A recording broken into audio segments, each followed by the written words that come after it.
let's talk about Conor Bradley. Yeah. Because he was another one, actually, again, post-game when I was doing all the content and we were asking for comments, he was divided in opinion a little bit.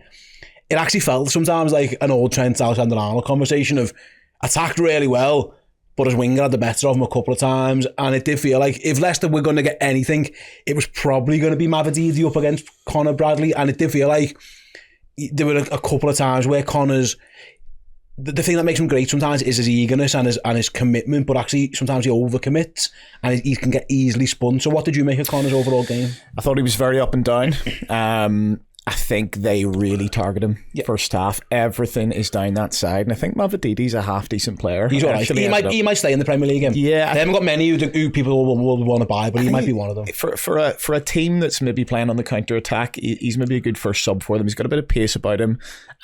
He flatters to deceive in terms of his end product, but if you've got pace and explosivity and you've got end product, then you're a £70 million player and you're playing for the top six, aren't you? So I think he was the shining light for Leicester. Conor struggles sort of first half. There's one where he sort of leaves it and he doesn't really know what to do, and they end up nearly getting the better of him. There's also a couple of times where he puts in some really good tackles and does some really good defending as well, and the little bursts of energy and the ball carrying is really important to us at times, and the little bit of play where he gets himself in the position where he inexplicably passes the ball second half instead of having a shot was, again, he makes that for himself, and that's what he does have. For me, I sort of think back to when Trent first came into the team, and it was the exact same. Everything went down Trent's side. Teams targeted him. I think the criticism of Trent's one-on-one defending was a little bit over the top at the start, but it certainly was a weakness in his game, and certainly teams were right to target down that side. And this is why it's important for me that if Conor Bradley is going to be the number one right back next season, there's no doubt about it right now, Trent Alexander-Arnold is the better player. We are a better team with Trent Alexander-Arnold on the pitch, but I sort of have a little bit of an unpopular opinion in that I think if we're going to win the league anyway and Trent's off, let Conor make his mistakes. Let Conor have these experiences, and then he's raring to go next season. He's learnt from that, and he's not going to do that again. He's maybe not going to be quite as eager. He's going to be a little bit more conservative. Let's have the best version of Conor Bradley going forward next season. It's interesting, John, because he is only 21. He'll turn 22 at the end of the season. He's a young player, and with young lads, you do get inconsistency. And I think, again, looking ahead to next season, and we'll speak about, obviously, about Trent. He's been spoken about loads because he wins the game ultimately. He's going to go, almost certainly now. And I think everyone's quite keen for it to be Conor Bradley. But I do think there is the injury things with Conor is what a lot of people talk about. But Conor Bradley isn't the finished article yet. And I do think if this is going to be the plan, and we're all for giving young players their heads and absolutely go and fill your boots, we love it. There will be ups and downs at times. It's not going to be flying into the Kylian Mbappe every day, you know what I mean? Sometimes it's going to be a little bit like it was yesterday. Every team we play targets our right side, because it's the weakest side. It's not Van Dijk's side. So you've got to accept that you're going to have a lot of work as a defender down that side. And every defender is going to have trouble against a tricky winger. Everyone. The trouble is that there's an agenda about Trent which says he can't defend. And therefore, if he plays there yesterday and Mavididi goes past him the way he did Conor Bradley, all you would hear is, oh, he can't defend, whereas Conor Bradley's still being given the benefits of the doubt because he's only young and he's just coming in. And he is a real talent. He is going to be very special, I think. But you've got to manage that. So you've got to buy another fullback if Trent goes, to cover him and to give him, someone behind him pushing him for his place. Absolutely. It feels sometimes, Andy, with Conor, again, he's fantastic, and we'll talk about this. Isn't the highlight the negatives of Conor Bradley. It's just, this is what happens with young players. And if you're a young defender, like if you're a young attacker who makes 3 mistakes, it doesn't really matter, because you'll score, you score the fourth and everyone will be happy. When you're a defender, it can be a little bit more difficult. Mavididi went past him that first time and made him look silly. He wasn't the only guy there either. Yeah. It was 2 Liverpool players he went past. It's not like a massive criticism, but I think it goes to show, like, this idea that Liverpool will just lose Alexander-Arnold and Conor Bradley will play and it'll all be fine. There will be teething problems, and that, like, again, you've mentioned before, if Mavididi had a bit more end product, if he was playing for like Bournemouth or something like that, and he was that level of player, it might have been a bit more difficult for Conor. Like, there's room to grow for Conor Bradley. There should be. He's only 21 years old. Mm-hmm. So looking into next season, you're right, I agree with you, by the way, he should play every game. Once the leagues run in particular, keep picking him.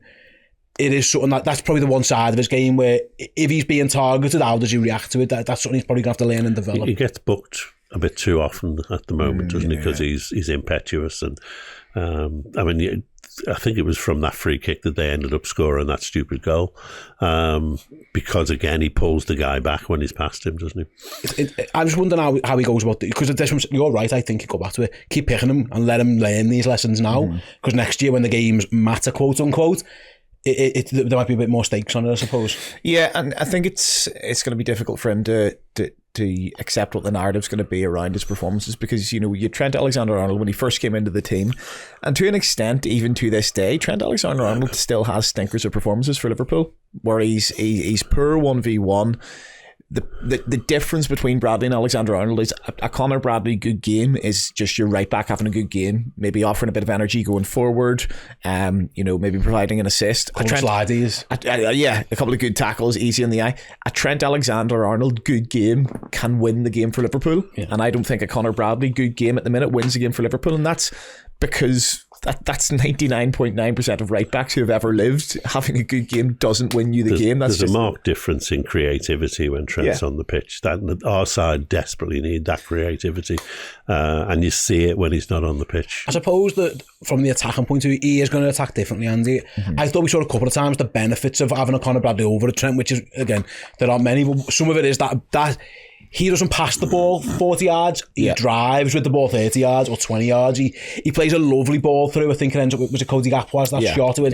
It's absolutely fantastic.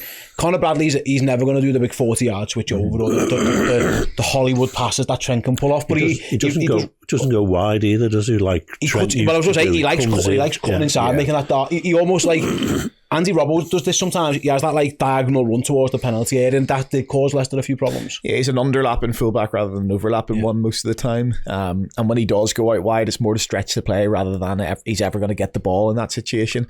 I think he's still learning when he's on the ball as well. Being a little bit conservative at times, sometimes maybe making the wrong pass, being a little bit too excitable.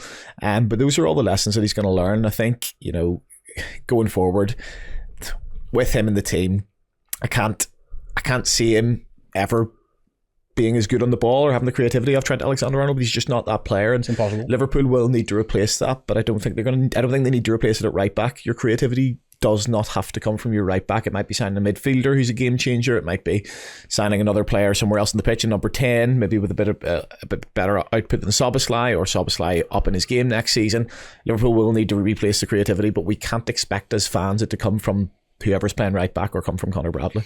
What would you do, John? Would you agree with Andy's point of it should be a shirt now for the rest of the season, because these are good lessons to learn so next time he plays up against the winger, he might go, well, watch back and go, well, what should I have done? What should I have done differently? Because Trent will win your games. There might be an argument to say, well, play Trent against Spurs, win that game, and then that can be him. He can be Conor Bradley's backup. I would almost absolutely guarantee Trent will play against Spurs. Yeah.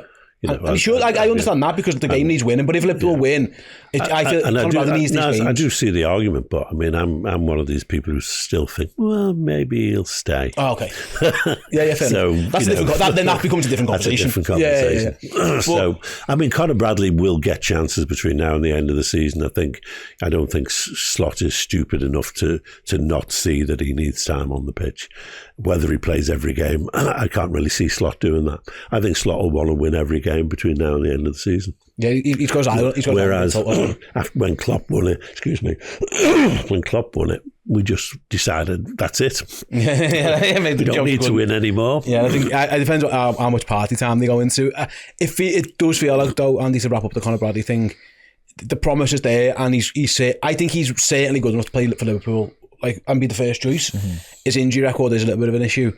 The most important thing is, it feels like Arne Slot thinks he's good enough to play for Liverpool. When you hear Arne Slot speak about him, he doesn't talk about him as like this young lad who's coming through. He talks about him as like a proper player. Yeah, it's interesting. The comparison I would make was, everyone said when Klopp first came in that Coutinho wasn't the style of player that actually fitted into his system, but he was so good that he just had to work around him, and he had to have him on the pitch. And then when Coutinho went, we actually looked more of a Klopp side, and I probably saw the best of the Klopp sides. Conor Bradley is more stylistically the type of fullback that Slot would have had at Feyenoord.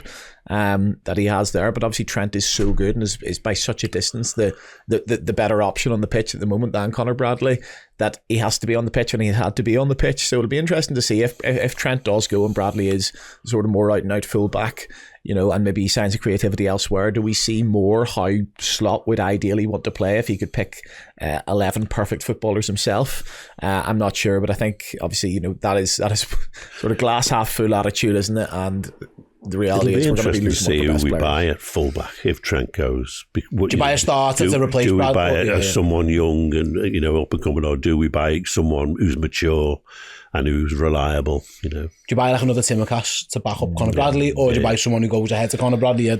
Given what needs to be spent, that will tell us a lot about how Slot sees it. I think he'll buy like a young lad, or I know, and say to Conor Bradley your first choice. But yeah, I'm with you, by the way.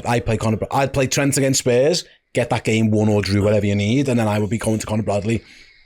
Go and start against Chelsea, have a go against them, have a go against Arsenal, Brighton and Crystal Palace. They're 4 big tests for him, and just go and learn it. And if you get beat a few times and it's not the end of the world, learn a few things, because if he's the future, then he could learn to play with Canate. Yeah, get ready for it, mate, because you might be a task in itself. I would imagine. You might be ready to fill it. I guess just protecting him as well. Just like I said earlier, about one of the players having that optimal time on the pitch. It might not be 90 minutes at Chelsea. If he's getting rinsed, then it might be right.